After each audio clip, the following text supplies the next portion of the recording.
Tantor Audio, a division of Recorded Books, presents Wonder Woman and Philosophy, the Amazonian Mystique, edited by Jacob M. Held, series edited by William Irwin, narrated by Tristan Morris and Natasha Soudek.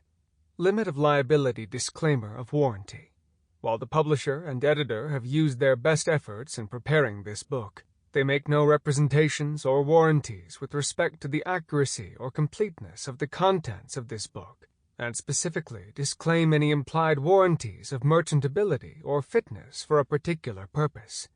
It is sold on the understanding that the publisher is not engaged in rendering professional services, and neither the publisher nor the author shall be liable for damages arising herefrom. If professional advice or other expert assistance is required, the services of a competent professional should be sought. Editor's Note: over the more than 75 years in which Wonder Woman has entertained us, there have been variations in certain names. For example, her mother is referred to as both Queen Hippolyta and Queen Hippolyte. Likewise, the Amazons suffer at the hands of both Hercules and Heracles. Marston used the god of war's Roman name, Mars, not Ares. Thankfully, the change in names is mostly superficial. However, standardizing the use of these names in this volume, although it would simplify matters, would lead to inaccuracies, since alternate versions were in fact used throughout Wonder Woman's history. Therefore, I have deferred to the authors and allowed the use of the name that is most accurate, given the context of the author's essay. Introduction. In and for a world of ordinary mortals. Jacob M. Held. I've been waiting for Wonder Woman, but as anxious as I've also been a bit wary. The Amazonian princess is complex, and complexity doesn't translate well on the big screen. The small screen fares only slightly better. Wonder Woman is problematic. She's a sexy woman. That can't be denied. But she's also a superhero, a fully empowered woman, even, at times, a god. The masculinity of Batman and Superman befits them as heroes, as strong, powerful, and righteous. By contrast, the femininity of Wonder Woman complicates matters. Objectification is a threat for Wonder Woman. Does her sex appeal diminish her gravitas? Is she less of a heroine and more of a sexual fantasy? And often, resisting her objectification, Wonder Woman can look more like a feminist cause than a hero. Maybe that's okay, though, considering her origins as feminist propaganda. Any way we look at it, we confront the ambiguity of Wonder Woman. She's not just a superhero, nor is she defined by her gender. However, a focus on either overshadows and seemingly diminishes the other. Echoing the existentialist philosopher Simone de Beauvoir, 1908 to 1986, I've used the term ambiguity to describe Wonder Woman. Beauvoir uses the term to describe a woman's place in the world. As she sees it, women are caught in a bind, acquiesce to gender norms and lose oneself, or become oneself and lose one's place in the world. So, women are in an ambiguous place, and Wonder Woman emphasizes this time and time again. Is she in love with Steve Trevor? Will she marry? Is she a lesbian, straight, or bi? Do these categories even apply to her? Is she mortal or a god? Is she human or Amazon?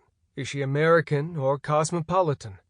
She is always torn between two or more worlds, and is forced to navigate these worlds, thereby creating an identity for herself by defining herself over and against various standards and expectations.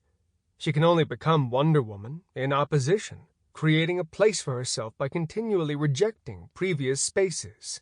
Where does she belong? On Paradise Island or in Boston? On Mount Olympus or back on Earth? With a partner or alone? This ambiguity is not unique to Wonder Woman. We all must wonder where we belong. Although Wonder Woman's challenges are hers by virtue of her being female, and although they are more obvious given the way in which society deals with gender, we are all torn, between what we are and what we want to become. We are all limited beings who have to deal with our unique situations and circumstances, our race, gender, class, capabilities, and social position. We need to embrace Wonder Woman in all of her contradictions. She is a reflection of and challenge to our norms, our values, our society. She exemplifies our ideals while posing serious questions about the place of those ideals in modern society. She speaks to our better selves while recognizing our frailty. She speaks to excellence in an imperfect world. She speaks to meaning and order in a chaotic world. She speaks to integrity in ambiguity. Like Wonder Woman, we live in ambiguity, but we have to live, so we stake our commitments and move forward, doing the best that we can. The aim of this book is appropriately ambiguous. Considering Wonder Woman philosophically is both fun and serious, so listen for pleasure and pause for contemplation. Part 1. You are a Wonder Woman. 1. Becoming a Wonder Woman. Feminism, Nationalism, and the Ambiguity of Female Identity. J. Lenore Wright.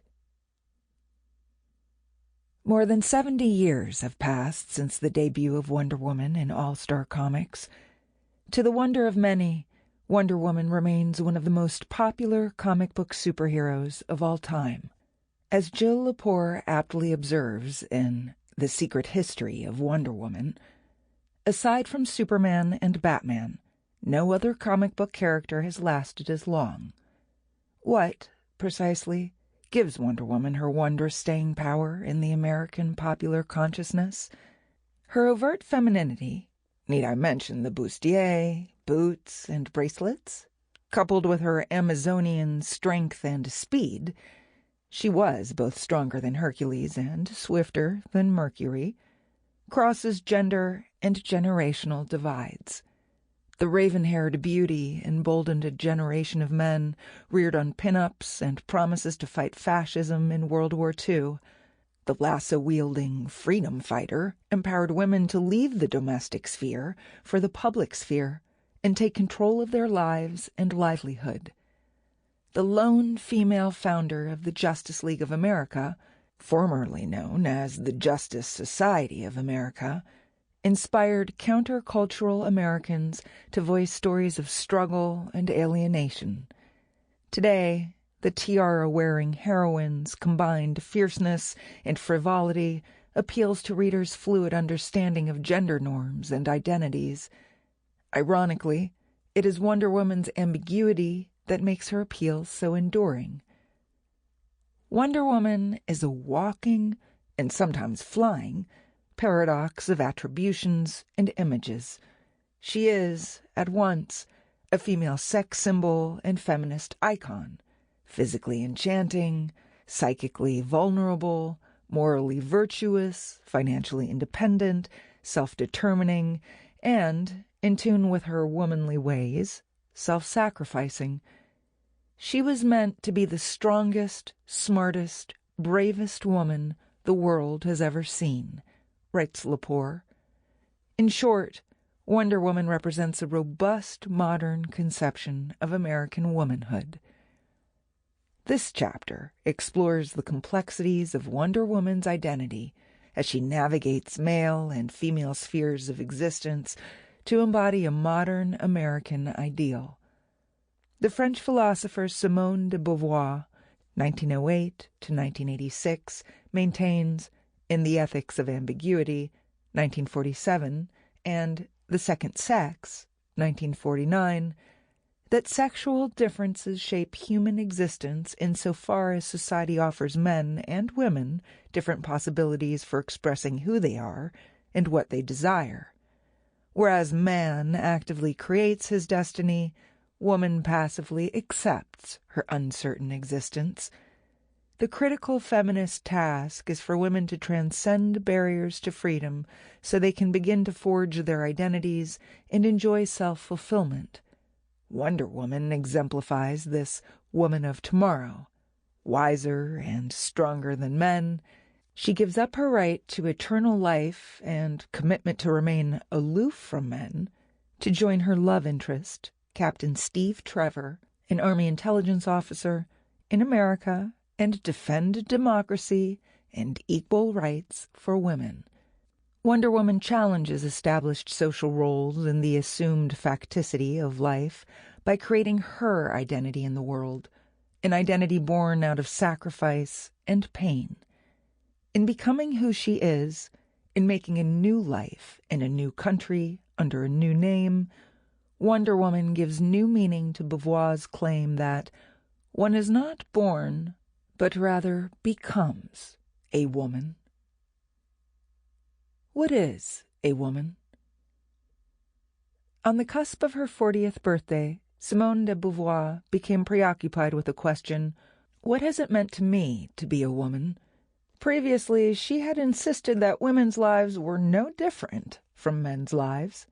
Beauvoir initially rejected the term feminist to describe herself and distanced herself from feminist thought. Yet, as she considered the condition of women further, she realized that being a woman had shaped her experiences in profound ways. Beauvoir writes, "I looked, and it was a revelation. The world was a masculine world. My childhood had been nourished by myths formed by men, and I hadn't reacted to them in the same way I should have done if I had been a boy."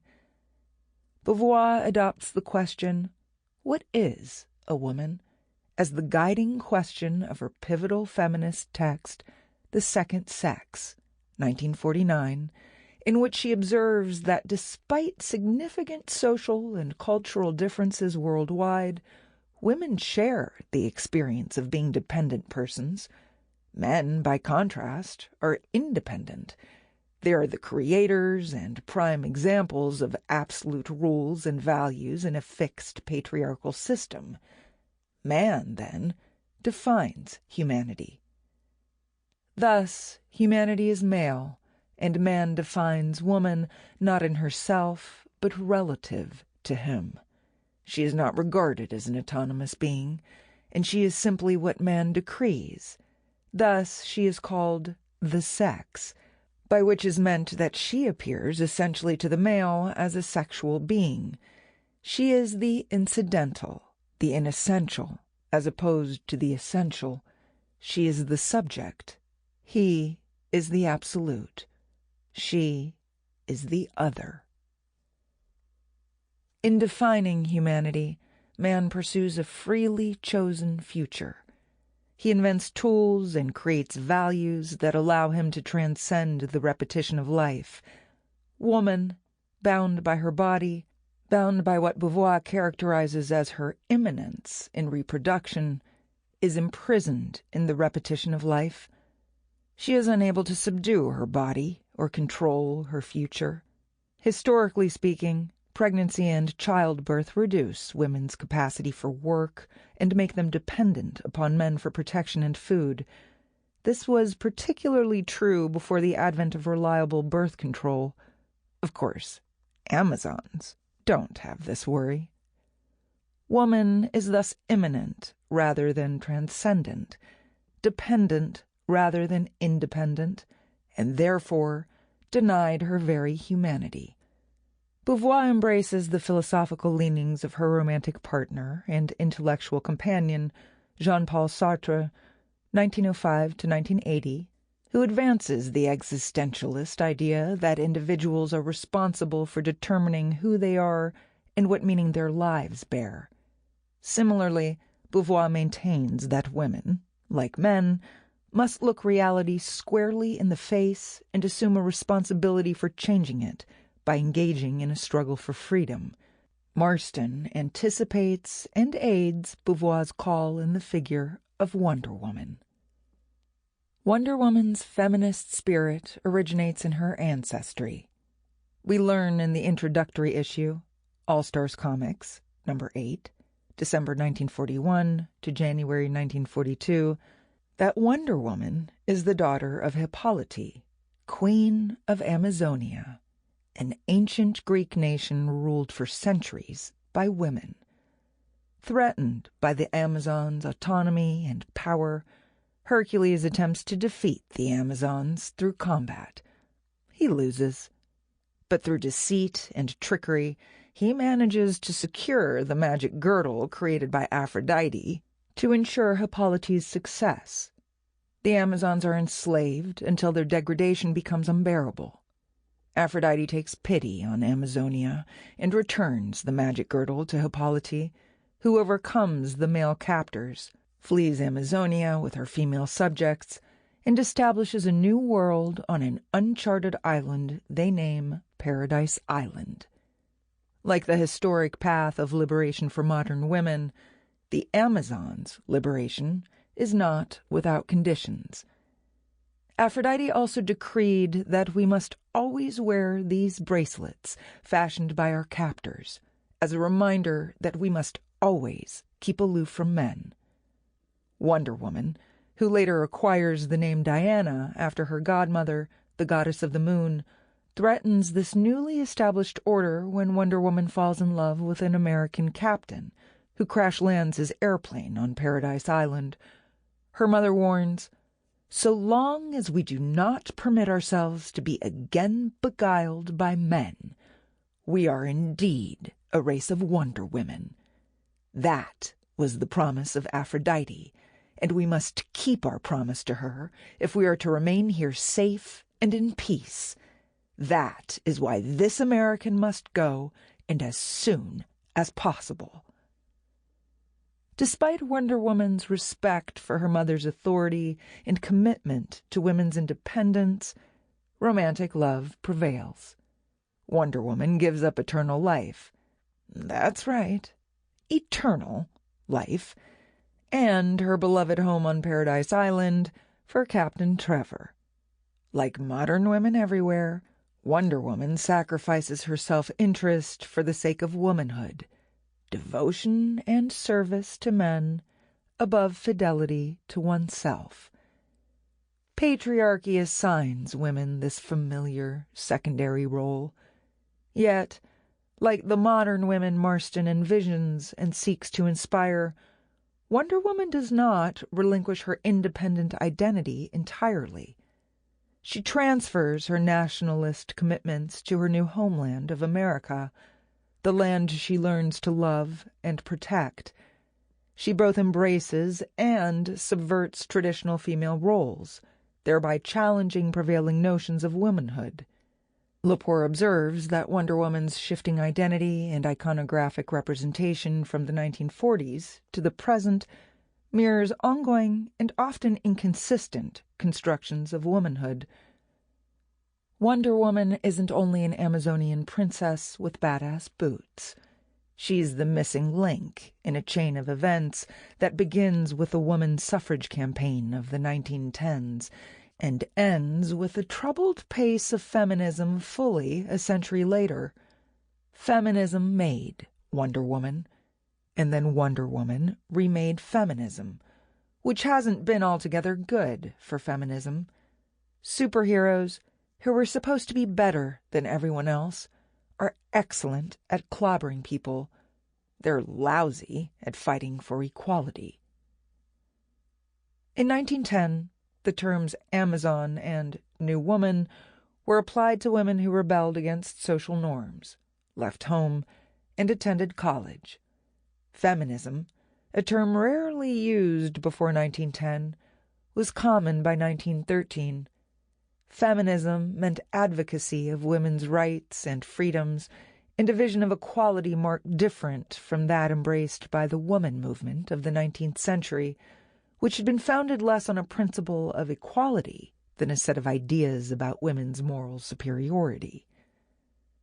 Marston tethered the feminist philosophy of Wonder Woman to the progressive views of early feminists, views he inherited from his beloved professor of philosophy, George Herbert Palmer. Palmer supported women's suffrage and women's education on the grounds that girls are also human beings, a point often overlooked. But Marston also understood and at times empathized with the social and political forces that vie against women's equality, real as well as symbolic forces that keep women dependent on men. It's fitting, then, that the singular weakness he gives to Wonder Woman, loss of strength, occurs whenever a man binds her in chains. Equality in theory is well and good. In practice, however, even Wonder Woman is subject to male power. The fantasy of American women throughout the early 20th century is realized again and again in the adventures of Wonder Woman: to escape. In the words of Annie Lucasta, Lou Rogers, a feminist cartoonist and colleague of Wonder Woman cartoonist Harry G. Peter, she and other women wanted to know how to arrange the world so that women can be human beings, with a chance to exercise their infinitely varied gifts in infinitely varied ways, instead of being destined by the accident of their sex to one field of activity: housework and child-raising. Embedded in Rogers' claim is an idea fleshed out by Marston and Peter in the character of Wonder Woman, and theorized by Beauvoir.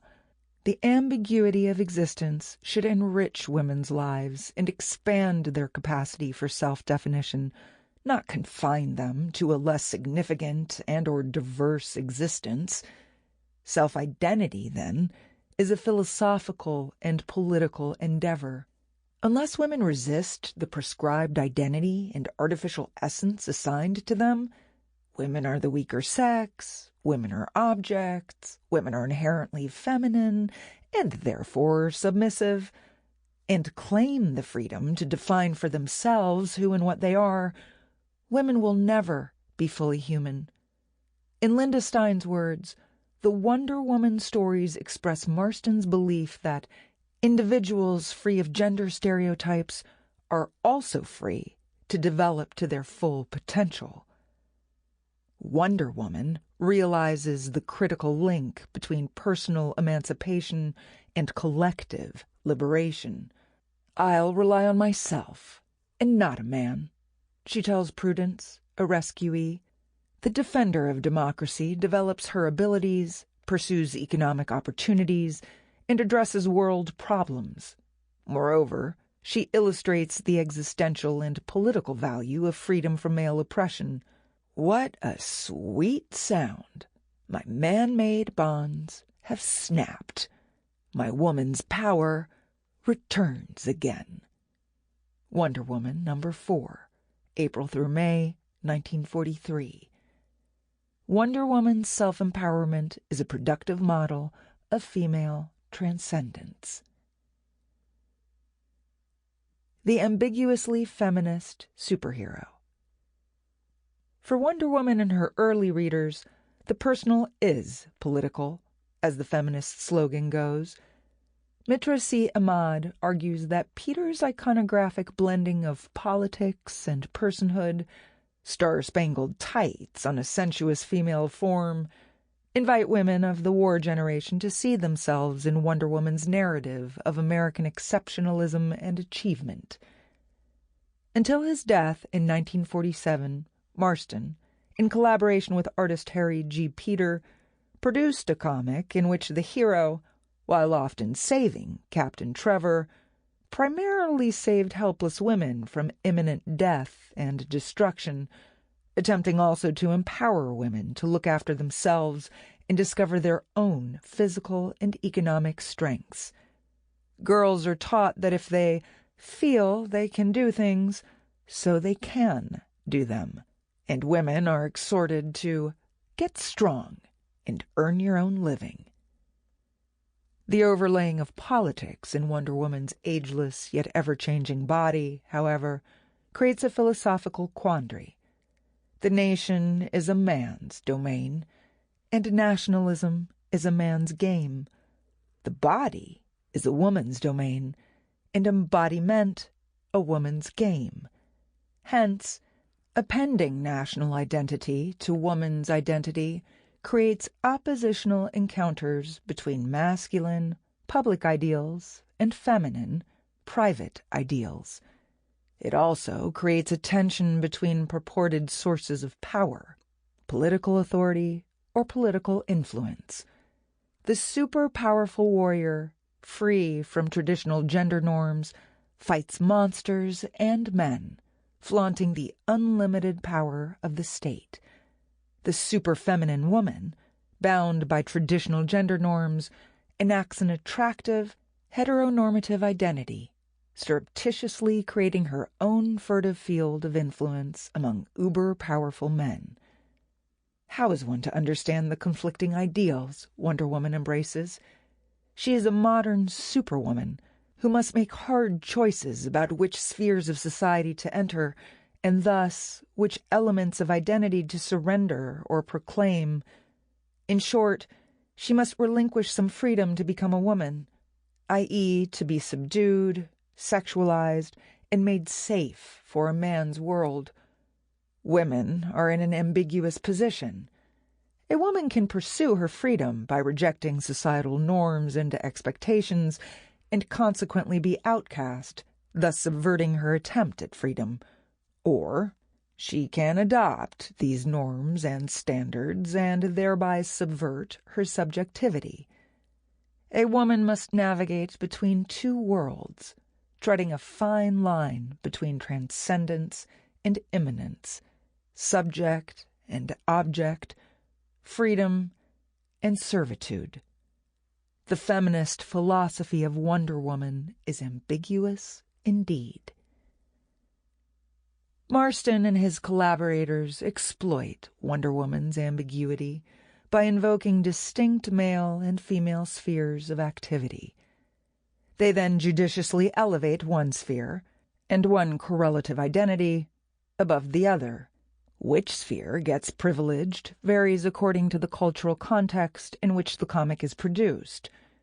In a wartime edition of Wonder Woman comics, Wonder Woman number 5, June through July 1943, a period in which women assumed vacated male positions to facilitate military success, George Washington appears as a symbol not of patriotism, but patriarchy, poised to undermine women's emerging equality.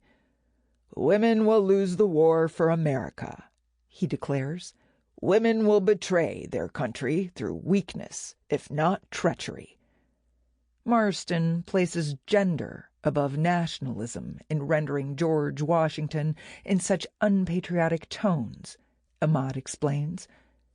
In other words, Marston seems to say, nationalism at the expense of women's power remains a conventional nationalism that must be subject to critique.